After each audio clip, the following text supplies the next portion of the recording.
मित्रांनो, हावडा येथील एक खास ट्रेन दिल्लीला जाणार होती. हजारो लोक व्यासपीठावर बसले होते आणि एक मुलगीही त्यांच्या मध्यभागी बसली होती. तेवढ्यात त्या मुलीवर तिच्या 8 वर्ष जुन्या घटस्फोटित नवऱ्याची नजर पडते. तो तिच्या जवळ जातो आणि पाहण्याचा प्रयत्न करतो की आता तिचा जीवनसाथी कोण आहे, कोणासोबत राहत आहे, कुठे जात आहे. मित्रांनो, ट्रेन येते आणि ती मुलगी स्लीपर कोचमध्ये प्रवेश करण्यास सुरुवात करते. तिच्या पतीचे तिकीट त्याच ट्रेनमध्ये AC डब्यातले असते, पण घटस्फोटित पत्नीच्या मागे तो स्लीपर कोचमध्ये प्रवेश करतो. मित्रांनो, तो तरुण आपल्या घटस्फोटित पत्नीच्या सीटवर बसण्याचा प्रयत्न करतो, जेणेकरून मी आज रात्री हिच्यासह प्रवास करू शकेन. मित्रांनो, एक हृदयस्पर्शी कथा आहे, बरीच मनोरंजक कथा आहे. या व्हिडिओमध्ये संपूर्ण कथा जाणून घ्या.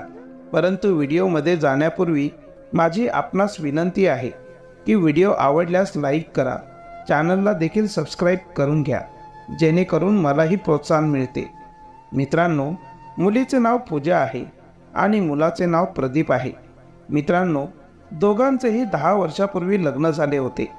परंतु लग्नाच्या 2 वर्षांनंतर म्हणजेच 8 वर्षांपूर्वी दोघांचाही घटस्फोट झाला. त्यात कुठे ना कुठे दोघांचीही चूक होती, परंतु सध्या घटस्फोट झाला होता. ट्रेन सुरू होते. पूजा स्लीपर कोचमध्ये बसू लागते, म्हणून तिच्या मागे मागे जो तिचा घटस्फोटित नवरा होता तो त्याच कोचमध्येही प्रवेश करतो. तथापि त्यांचे तिकीट AC डब्यांचे असते. पण जेव्हा तो त्याच्या पत्नीला पाहतो, ती खूप उदास बसलेली असते आणि तीच सुंदरता, तेच सौंदर्य. तो विचार करतो की चला, 8 वर्षांनंतर भेटली आहे तर काहीतरी निमित्त करून तिच्याजवळ जाऊन बसू, काहीतरी बोलू. तर मित्रांनो, जी पूजा असते ती डब्याच्या मध्यभागी जाते आणि साईडच्या सीटवर जाऊन बसते. तिचे तिथलेच तिकीट असते आणि तो तिच्या मागे जाऊन उभा राहतो. प्रदीप हे पाहण्याचा प्रयत्न करतो की माहीत नाही तिच्यासोबत आणखीन कोण आहे ते, म्हणजे तिच्यासोबत येऊन बसेल. पण जो कोणी त्या आसनावर बसण्याचा प्रयत्न करीत होता, कारण ती एकटी बसली होती आणि संपूर्ण जागा रिक्त होती, पण तिथे बसण्यास ती त्वरित नकार देत होती. ती म्हणायची की इथे जागा नाही, ही माझी सीट आहे. 1-2 लोक म्हणाले की फक्त 1 तासात ते पुढील स्टेशनवर उतरतील. परंतु ती म्हणाली की माझी तब्येत बरी नाही, मला आराम करायचा आहे, त्यामुळे मी इथे कोणाला बसू देणार नाही. आता मित्रांनो, प्रदीप मागून हे सर्व काही पाहत होता. पूजा खिडकीच्या बाहेर डोकावत होती. जेव्हा जेव्हा कोणी तिथे बसायला यायचे तेव्हा ती त्यांना नकार द्यायची. प्रदीप हळूच जातो आणि आपली बॅग तिच्या समोर ठेवतो. ती पाय पसरून बसलेली असते. त्याने बॅग ठेवताच ती ताबडतोब म्हणते की आपण इथे कुठे ठेवत आहात, ही माझी सीट आहे, इथून काढा तुमची बॅग. प्रदीप म्हणतो की मॅडम, मी फक्त 1 तासात खाली उतरेन, माझी सीट नाही आणि असंही तुम्हाला झोपायला अजून वेळ आहे, मग मला तोपर्यंत इथे बसू द्या. जेव्हा ती आवाज ऐकते तेव्हा तिला धक्काच बसतो. ती वर मान करून त्याच्याकडे पाहते. ती 10-20 सेकंद पाहतच राहते. समोर तिचा घटस्फोटित नवरा असतो. ती देखील त्याला ओळखते आणि ती तिचा पाय आवरून ठेवते. ती इशारा करत त्याला तिथे खाली बसायला सांगते. आता मित्रांनो, दोघांच्याही मनात खूप सारे प्रश्न येत होते. प्रदीप सुरुवात करतो. तो म्हणतो की दिल्लीला स्वतःवर उपचार करण्यासाठी जात आहेस का? तर पूजा म्हणते की मला कुठे काय झालं आहे आणि मी का जाऊ दिल्लीला उपचार घेण्यासाठी? प्रदीप म्हणतो की नाही, आता तू काही लोकांना सीटवर बसू नका असे सांगितले, सोबत माझी तब्येत बरी नाही आहे, मला आराम करायचा आहे असंही म्हणालीस.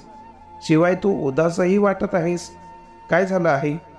तर पूजा बोलली की नाही, माझी तब्येत खराब नाही आहे आणि माझ्या दुःखाचं कारण जाणून घेऊन तुम्ही काय कराल? जर तुम्ही बसलेले आहात तर बसून राहा, अशी कोणतीही समस्या नाही. तेव्हा प्रदीप विचारतो की दिल्लीला केव्हापासून राहत आहेस? पूजा म्हणते की मी पहिल्यांदाच जात आहे. आता तो तिच्याकडे एकटक पाहत असतो आणि पूजा खिडकीच्या बाहेर पाहता पाहता एक नजर त्याच्याकडेही टाकत असते. मित्रांनो, हिवाळ्याचा महिना सुरू होता. जेव्हा ट्रेन चालू होते तेव्हा थंड थंड हवा आत येत होती. प्रवासी असलेल्या सर्व लोकांनी काही ना काही ओढण्यासाठी आणलेले असते. ती लोक ते बाहेर काढण्यास आणि परिधान करण्यास सुरुवात करतात. पूजा देखील तिच्या बॅगमधून वूलन ब्लँकेट काढून स्वतःच्या अंगावर टाकते आणि जो प्रदीप असतो त्याचं असं काही आणण्याचा अर्थच नसतो आणि त्याने आणलेलेही नसते, कारण सर्व काही एसी डब्यात मिळते, ब्लँकेट, चादर इत्यादी. त्यामुळे त्याने घरातून काहीही आणलेले नसते. पण जेव्हा जास्त थंडी वाजू लागते तेव्हा पूजा त्याला विचारते की तुम्ही ओढण्यासाठी काहीच आणलेलं नाही का? प्रदीप म्हणतो की नाही, माझ्या लक्षात राहिले नाही, मी तर काहीही आणले नाही. पूजा म्हणते की तुम्ही आणायला हवं होतं, तुम्हाला थंडी वाजू शकते. आता मित्रांनो, जेव्हा पुढचा स्टॉप येतो तेव्हा साईडच्या सीटचा दुसरा प्रवासी ट्रेनमध्ये चढतो. त्यानंतर तो त्या आसनावर बसू लागतो. तो बसताच पूजा म्हणते की आपण सामान कुठे ठेवत आहात? आपण कुठे बसत आहात? ही जागा आमची आहे. तो म्हणतो की हे तुम्ही काय बोलत आहात? अर्धी जागा माझी आहे. त्यात पूजा म्हणते की नाही, ही संपूर्ण जागा माझी आहे. मित्रांनो, पूजा तिचे तिकीट काढून प्रदीपला देते. प्रदीप तिला समजावून सांगतो की असं आहे की अर्धी सीट तुझी आहे आणि अर्धी सीट या माणसाची आहे. जेव्हा कधी तुला झोपायचं असेल तेव्हा ही पूर्ण सीट तुझी होईल आणि वरची सर्व सीट त्यांची होईल. बऱ्याचदा लोक या विषयावर भांडतात. त्यांना माहीत नसतं. जसा पुढचा प्रवासी येतो त्याला सांगतात की तुम्ही वर जा, परंतु जोपर्यंत बसण्याचा अधिकार आहे तोपर्यंत अर्धी सीट यांचीच आहे. मित्रांनो, पूजाला त्याचे म्हणणे पटते आणि पूजा शांत होते. तोपर्यंत तो माणूस उभाच असतो जो दुसरा प्रवासी असतो. त्यानंतर तो प्रवासी त्या दोघांच्या मध्ये बसण्याचा प्रयत्न करतो. तर पूजा त्याला म्हणते की तुम्ही इथे कुठे बसत आहात? तुम्ही तुमच्या सीटवर जा, जिथे तुमची सीट आहे. मित्रांनो, तो माणूस बसता बसता उठून जातो. मग प्रदीप त्या माणसाला सांगतो की सर, तुम्ही इथे बसा, मी समोरच्या दुसऱ्या विंडोच्या सीटवर बसतो. त्यानंतर ट्रेन सुरू होते. जेव्हा ट्रेन चालू होते तेव्हा खूप थंडी वाजू लागते. जो पॅसेंजर आला होता तोही थंडीमुळे त्याच्या बॅगेतून ब्लँकेट काढून ओढून घेतो. थंडी भरपूर वाढलेली असते. तर पूजा तिची ब्लँकेट प्रदीपच्या पायावर टाकते आणि म्हणते की ही ब्लँकेट ओढून घ्या, नाहीतर थंडीने तुमची तब्येत खराब होईल. तेव्हा प्रदीप म्हणतो की नाही, मला थंडी नाही वाजत. खरं तर थंडीच्या दिवसात माझं कुणासोबत ब्लँकेटवरून भांडण झालं होतं, तेव्हापासून मला थंडी वाजत नाही. मित्रांनो, एकदा या दोघंही नवरा बायकोंमध्ये जेव्हा यांचा घटस्फोट झाला नव्हता तेव्हा थंडीच्या दिवसात ब्लँकेट ओढण्यावरून भांडण होतं आणि पूजा रागाच्या भरात त्याच्या अंगावर पाणी टाकते. त्यामुळे रात्रभर दोघेही एकमेकांसोबत न बोलता झोपतात. प्रदीपचा बोलण्याचा इशारा तिच्याकडेच होता. ते पूजालाही कळते आणि ती हळूच हसून बोलते की नक्कीच यात तुमचीही चूक असेल. तर प्रदीप म्हणतो की नाही, समोरच्या व्यक्तीने त्यावर पाणी टाकले तर त्यात माझी काय चूक होती? मित्रांनो, दोघेही हसू लागतात. अशाच रीतीने गमतीशीर प्रवास सुरू असतो. आता जेवणाची वेळ झाली होती. तेव्हा पूजा त्याला म्हणते की तुम्ही जेवण करून घ्या. तर प्रदीप म्हणतो की मी तर काहीच आणलेलं नाही. आता कोणी आला तर त्याच्याकडून घेऊन काही खाऊन घे. तू काही आणलं असशील तर जेवून घे. तेव्हा पूजा म्हणते की हो, माझी जेवणाची वेळ झाली आहे, पण तुम्ही काही सोबत आणलं असणार तर तुम्ही ते घेतल्याशिवाय जेवणार नाहीत. तर प्रदीप म्हणतो की नाही, असं काहीच नाही, मी पिणे कधीच सोडले आहे. तर पूजा हैराण होऊन त्याला विचारते की कधीपासून? तर प्रदीप म्हणतो की 4 वर्ष झाली आहेत, मी प्यायलो नाही आणि कधी पिणारही नाही. त्यावर पूजा म्हणते की तुम्ही खोटं बोलत आहात, मला तर विश्वासच बसत नाही आहे. तर प्रदीप म्हणतो की मी खरंच नाही घेत, तुझी शपथ. त्यावर पूजा म्हणते की मी कोण आहे जे तुम्ही माझी शपथ घेत आहात? तर तो म्हणतो की मी कुणाचीही शपथ घ्यायला तयार आहे, आई शपथ मी नाही घेत. पूजा खरंच आश्चर्यचकित होते. ती म्हणते की जिच्यासाठी तुम्ही हे सोडले, इतकं सगळं काही घडलं आयुष्यात, तुम्हाला तर सगळंच माहिती आहे. आत्ता कुठे तुम्ही पिणे सोडले? काश तुम्ही आधीच पिणे सोडले असते तर. असो, तुम्ही आता सुधारले आहात तर मी देवाकडे हीच प्रार्थना करेन.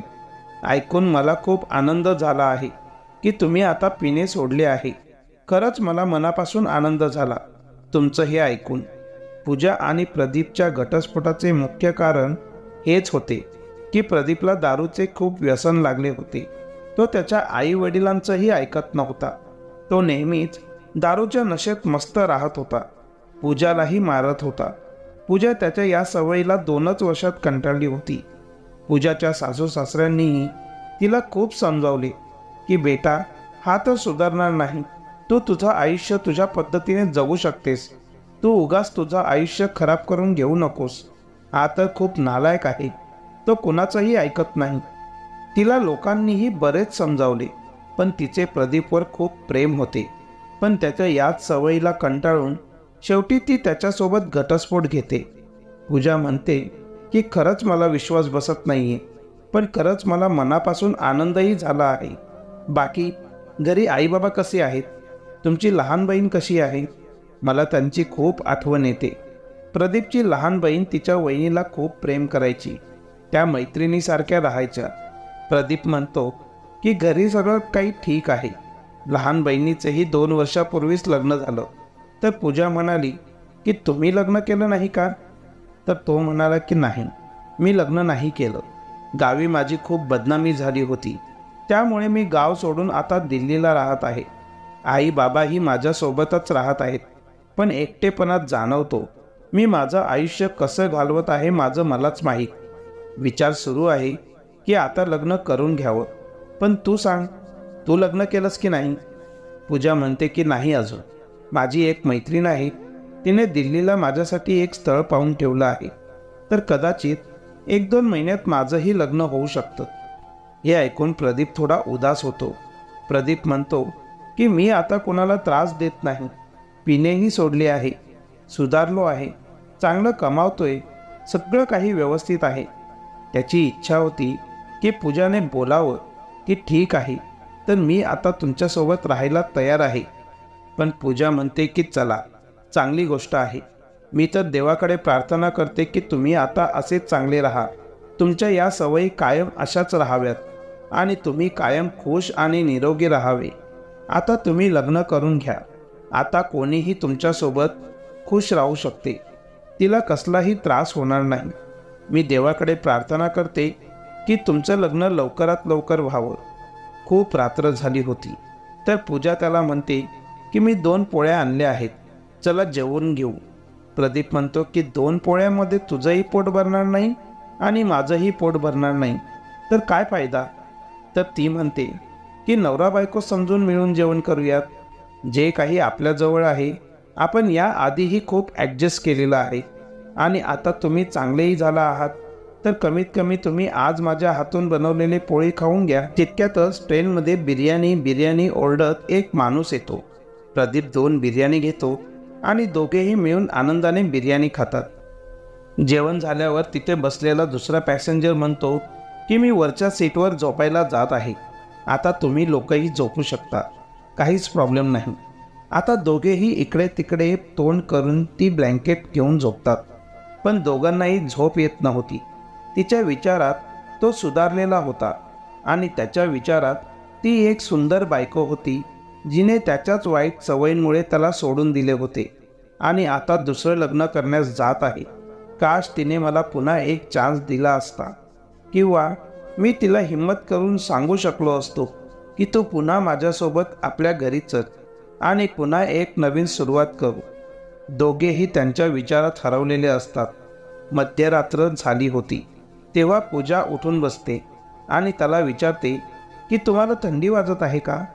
तर प्रदीप म्हणतो की हो, थंडी तर वाजत आहे, पण काय करू शकतो. तितक्यात पूजा तिच्या बॅगेतून मफलर काढून त्यांच्या कानांवर बांधते आणि म्हणते की आता तुम्ही व्यवस्थित झोपू शकता. आता सकाळ झाली होती. दोघेही चहा नाश्ता करतात. ट्रेन नवी दिल्लीला थांबते. दोघेही खाली उतरतात. प्रदीप मफलर काढून पूजाला देतो आणि म्हणतो की खूप सुंदर मफलर आहे. बहुतेक तू तुझ्या हाताने विणलेले आहे, पण हे तर जेंट्स मफलर आहे. पूजा म्हणते की हो, हे मी त्यांच्यासाठीच बनवले आहे ज्यांच्यासोबत माझं लग्न होणार आहे. तुम्हाला आवडलं असेल तर तुम्ही ठेवून घ्या, मी दुसरं बनवून घेईन. प्रदीप ते मफलर तिची आठवण म्हणून त्याच्याकडे ठेवून घेतो आणि त्याच्या खिशातून पैसे काढतो. ते 2-2.5 हजार रुपये असतात. ते तो पूजाला देतो, पण ती पैसे घेण्यास नकार देते. तर प्रदीप तिला म्हणतो की चल, मी तुला सोडतो, तुला कुठे जायचं आहे? तर पूजा म्हणते की नाही, माझी मैत्रीण येणार आहे मला न्यायला. तितक्यात तिची मैत्रीण सरिताही तिथे पोहोचते आणि विचारते की पूजा, कसं झालं तुझा प्रवास? काही त्रास तर झाला नाही ना? तर पूजा तिला म्हणते की नाही, काही त्रास तर झाला नाही, पण योगायोगाने माझा घटस्फोटित नवराही माझ्याच बाजूच्या सीटवर येऊन बसला. तुला काय सांगू, तो आता खूपच सुधारला आहे, पिणेही सोडले आहे आणि सगळं काही व्यवस्थित सुरळीत सुरू आहे. त्याला पाहून मला त्याची खूप दया येत होती. त्याला मला काहीतरी सांगायचं होतं, पण कदाचित तो बोलू शकला नाही. आणि जेव्हा तो मला सोडून जाऊ लागला तेव्हा माझ्या डोळ्यातून पाणी आलं त्याला जाताना पाहून. त्यावर सरिता पूजाला म्हणते की जाऊ दे त्याला तिकडे, जास्त दया दाखवण्याची गरज नाही. आता त्याला कळेल की त्याने काय गमावलं आहे. तू त्याला सांगितलंस ना की तू लग्न करण्यासाठी जात आहेस म्हणून? तर पूजा म्हणाली की हो, मी त्याला सांगितले की मी लग्न करण्यासाठी दिल्लीला जात आहे. पण हे ऐकून तो खूप उदास झाला होता. सरिता म्हणाली की बस, जास्त विचार करू नकोस. मी तुझ्यासाठी जे स्थळ शोधले आहे त्या मुलाला भेटून तू खूप खुश होशील. इतका सुंदर आणि चांगला मुलगा आहे तो, कसलीही कमी नाही. उद्या आपण त्याला भेटायला जाणार आहोत. आता सरिता पूजाला घेऊन तिच्या घरी निघून गेली. इकडे प्रदीप त्याच्या घरी निघून गेला. त्याची स्वतःची जीन्स गारमेंटची फॅक्टरी होती आणि त्या फॅक्टरीमध्ये 50 कामगार कामाला होते. प्रदीप दुसऱ्या दिवशी त्याच्या फॅक्टरीवर जातो. आता योगायोगाने त्याच फॅक्टरीमध्ये सरिताही कामाला होती. सरिता प्रदीप जवळ येऊन बोलते की सर, मी ज्या मुलीविषयी तुम्हाला सांगितले होते, जिच्यासोबत तुम्हाला लग्न करायचं आहे, ती मुलगी कालच आली आहे आणि तिला तुम्हाला भेटायचं आहे. जर तुमची इच्छा असेल तर मी तिच्याशी तुमची भेट घालून देऊ का? तर प्रदीप म्हणतो की हो, ठीक आहे. तू सांगितलं होतंस की तुझी एक मैत्रीण आहे जी दिसायलाही खूपच सुंदर आहे. मलाही तिला पाहायचं आहे. जर जमलं तर मीही लग्न करून घेईन. सरिता पूजाला घेऊन प्रदीपच्या ऑफिसमध्ये पोहोचते. प्रदीप पूजाला पाहून शॉक होतो आणि आश्चर्याने विचारतो, अरे तू? पूजाही प्रदीपला पाहून शॉक होते. अरे तुम्ही? प्रदीप सरिताला विचारतो की तू ज्या मुलीबद्दल मला सांगितले होतेस ती हीच आहे का? सरिता म्हणते की हो सर, ती हीच आहे. आता प्रदीप पूजाला इशारा करत सांगतो की तू काहीच बोलू नकोस. तर प्रदीप सरिताला विचारतो की सरिता, तू तर मला सांगितले होतेस की तुझी मैत्रीण कुमारी आहे, पण तुझ्या मैत्रिणीकडे पाहून समजतंय की हिचं लग्न झालेलं आहे. तर सरिता म्हणते की हो सर, ही कुमारीच आहे. तुमची शपथ, तुम्हाला विश्वास नसेल तर तुम्ही विचारू शकता. मी खोटं बोलत नाहीये. पूजाचं लग्न झालेलं नाही. तर प्रदीप सरिताला म्हणतो की अरे सरिता, तू का खोटी शपथ घेत आहेस? पूजा हीच माझी पहिली बायको आहे, जिच्यासोबत माझा घटस्फोट झालेला आहे. आता सरिता शॉक होते, कारण तिने प्रदीपला सांगितले होते की मुलगी कुमारी आहे. ती एका गरीब परिवारातील मुलगी आहे, त्यामुळे तिचं वय 30 वर्ष झालं आहे, पण लग्न झालेलं नाही. पण मुलगी खूपच चांगली आणि संस्कारी आहे. मग प्रदीप म्हणतो की सरिता, तू पूजाला असं तर सांगितलं नाहीस ना की माझं लग्न झालेलं नाही? तर सरिता म्हणाले की नाही सर, मी इतकंही खोटं बोलत नाही. तर प्रदीप पूजाला म्हणतो की पूजा, ही सरिता आपल्यासाठी देवाचं दुसरं रूप आहे, जिने आपली भेट घालून दिली. पूजा, इथे बरीच लोक आहेत. तू कुणालाही माझ्याबद्दल विचारू शकतेस की मी आता दारू पित नाही, चांगलं कमावतो, माझ्या आई वडिलांची सेवा करतो आणि देवाने आपली पुन्हा एकदा भेट घालून दिली आहे. तर तू मलाही पुन्हा एक चान्स दे, माझ्याकडे परत ये. मी आयुष्यभर तुझा ऋणी राहीन. तुझी इच्छा असेल तर तू कुणालाही माझ्याबद्दल विचारू शकतेस. हे ऐकून पूजाच्याही डोळ्यात अश्रू येतात आणि ती म्हणते की मला आता कुणालाही काहीही विचारण्याची गरज नाही. ती धावतच त्याला घट्ट मिठी मारते त्यानंतर दोघांच्याही डोळ्यातून अश्रू वाहू लागतात. त्यानंतर दोघेही सरिताचे खूप खूप आभार मानतात की आज तुझ्यामुळेच आमचे आयुष्य पुन्हा आनंदाने भरले. संध्याकाळी प्रदीप पूजाला सोबत घेऊन आपल्या घरी जातो आणि आपल्या आईवडिलांना सांगतो की पहा तर, मी माझ्यासोबत आज कुणाला आणलं आहे. प्रदीपचे आईवडील त्यांच्या सुनेला पाहून इतके आनंदी होतात की त्यांच्या आनंदाला पारावारच उरत नाही. ते प्रदीपला म्हणतात की बाळा, तू आज जो पूजाच्या रूपात आम्हाला आनंद दिला आहेस त्यासाठी तुझे खूप खूप धन्यवाद. पूजा ही आपल्या घरातील लक्ष्मी होती, जी तू पुन्हा आपल्या घरी घेऊन आला आहेस. त्या दोघांनाही लाख लाख आशीर्वाद देतात. सोबतच सरिताचेही खूप खूप आभार मानतात. मित्रांनो, तुम्हाला ही कथा कशी वाटली कमेंट करून नक्कीच कळवा. धन्यवाद.